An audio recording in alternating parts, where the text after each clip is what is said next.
feel weird promoting yourself? Or do you feel salesy or pushy? I get it. But I heard a quote one time that said, do you want to worry about your ego or do you want impact? You wrote your book for a reason. And so yeah, you don't want to come across as pushy or self-centered, but if you're not talking about your book and what you've done, how are you going to get the book into the hands of the readers you wrote that book for? If you're looking to confidently share your book with the world without feeling salesy or gross, well, good news. This video is for you. Hey there, I'm Julie the Book Broad. I'm founder of Book Launchers, and well, I have no problem sharing with you that we are your first choice for all things nonfiction book publishing, so you can keep all your rights, control, and royalties. Now, whether you're in the middle of writing your book or it's done and out there, you probably already know that you're in charge of getting the word out about that book. And if the thought of shouting it from the rooftops has you thinking about cowering in a corner, let me help you. First, get yourself in a community of supportive and enthusiastic authors like our Author Business Accelerator group. It's absolutely for you. My team and the other authors are cheering you on, shouting you from the rooftops, and making every step easier and more fun. So check it out at authorbusinessaccelerator.com. You can join for the first 7 days for free. Now, once you've joined, well, even if you didn't join, here is number 1 to help you. Reframe self-promotion to sharing value. You're not bragging, you're offering something useful. Instead of thinking, I need to sell my book, think, I need to help my ideal reader. Brené Brown, the best-selling author of Daring Greatly, was initially hesitant about self-promotion. Instead of selling herself, she decided to focus on the transformational impact of her message. In an interview, she's quoted as saying, I don't try to promote myself, I just try to serve my community. It's why I shoot these videos, by the way. I'm here serving you. And I do it at all kinds of levels. Free here on booklaunchers.tv, my books, our paid community, and then our full service where we do it for you and so much more. Number 2, identify and address the root fear. This is a mindset shift. Fear often stems from a fear of rejection or worrying about what others think. Addressing this does help you move forward. I'll give you one of my own examples. In one of my very first talks I ever gave, it was in front of almost 600 people. I was absolutely terrified to the point where I only have a short memory from my entire 40-minute talk. I apparently did okay because they invited me back, but my intense fear of what the people in the audience would think of me made me so nervous I couldn't even think. A little while after that talk, I shared that story with someone I know, and I received a really, really important piece of advice. And no, it wasn't next time picture the audience naked.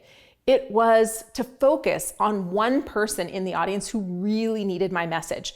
Rather than thinking about me and whether what I was gonna say was gonna make sense and would people think I looked good or sounded smart, I just changed everything to focus on finding and thinking about, am I going to be able to serve that one person who really needs to hear me and my message today? And when I did that, I found I still get nervous, but it takes the pressure down because being on stage, being in front of an audience is not about me. It is for that very single person who needs to hear me that day. Here's another way to put it. Ask yourself, what's the worst thing that can happen if I promote my book today? Is somebody gonna roll their eyes and tell their friend that you had the audacity to talk about your book? Maybe, but likely that's not going to happen unless that's the only thing you're talking about when somebody meets you or hears you. You're always talking about the same thing. But ultimately, encourage yourself because when you're in front of new people, maybe you're in front of that person who desperately needs your insights and they're not going to find out about your book unless you share it. Number 3, start small. Practice in low stakes environments. In other words, don't make your first talk in front of 600 people. Not recommended. But confidence grows with practice.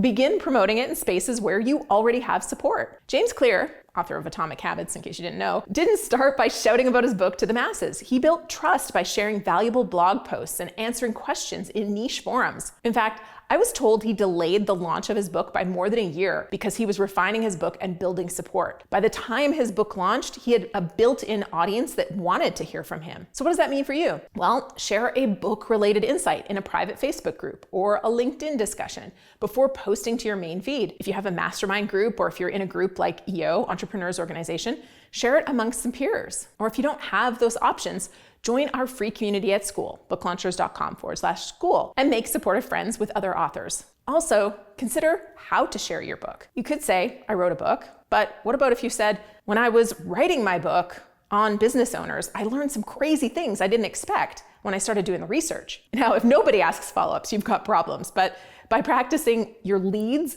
with small supportive circles, you'll naturally do it with strangers where the stakes are higher and you'll find what resonates with people. Number 4, be a storyteller, not a bookseller. If you struggle with self-promotion, don't sell. Tell a great story instead. Frame your book as part of a larger story, kind of like what I was just doing there. Whether it's part of your personal journey, a case study, or a lesson that changed everything for you. Best-selling author Donald Miller, Building a Story Brand, uses this technique constantly. Instead of selling his book, he shares mini stories, his own failures, clients' transformations, and reader breakthroughs. The result, his book doesn't feel like a product, but rather an essential piece of wisdom people want to learn. Here's a few ways you can do this. Share that moment that sparked your book idea. I never planned to write this book, but then this happened. Tell a before and after transformation story related to your book's topic. Like, before I discovered this process, I was drowning in stress. Now I can handle setbacks like a pro. Or use real reader feedback to tell a story. One of my early readers told me this book helped them finally start their dream business after 10 years of fear. That makes all the late nights worth it. Stories are memorable, and they make promotion feel natural instead of salesy. They create an emotional connection, and people buy books that speak to them. So shift from promoting to sharing stories and watch how much easier it feels to talk about your book. Number 5, promote like you'd recommend a great movie. Talk about your book with the same enthusiasm you'd use when recommending a great show you discovered, a restaurant, or a product. Check out our client, Amani Roberts, on his social media. You can find him on Instagram or LinkedIn. He does a great job of sharing stories from his journey as an author. The hardest part about finishing a book is finishing it 3 times. That's one inspiration, but here's a few other ideas. Instead of a typical buy my book post, maybe post, I almost quit writing this book because I thought no one would care, but here's what changed my mind, and then share a story. Or you could say, one idea in my book completely changed how I handle stress. Let me share it with you. When you show up with enthusiasm and realness, people naturally gravitate towards your book. Here's a final thought. The people who need your book won't find it unless you share it. Most successful authors are not born promoters. They just practice sharing their book in a way that feels right for them. And there are days where I shy away from promoting my books. And then I meet another author who got scammed by a company before they found us. Or I meet another author who says, I wish I knew about you before I did X. And I'm reinvigorated that I need to promote what we do at Book Launchers and my 2 books right there with big enthusiasm, because we help nonfiction authors of all kinds and at all phases to write, publish, and promote a book to have more impact and income. Your book is valuable. Your insights matter. Don't let fear stop you from helping the people who need it the most. Which of these strategies are you going to try first? Let me know in the comments below. And when you comment the day a video is released, you get entered to win some of our hashtag #NoBoringBooks swag or our books. So say hi and get those notifications on after you've subscribed so you can say hi after our videos on Tuesdays and Fridays.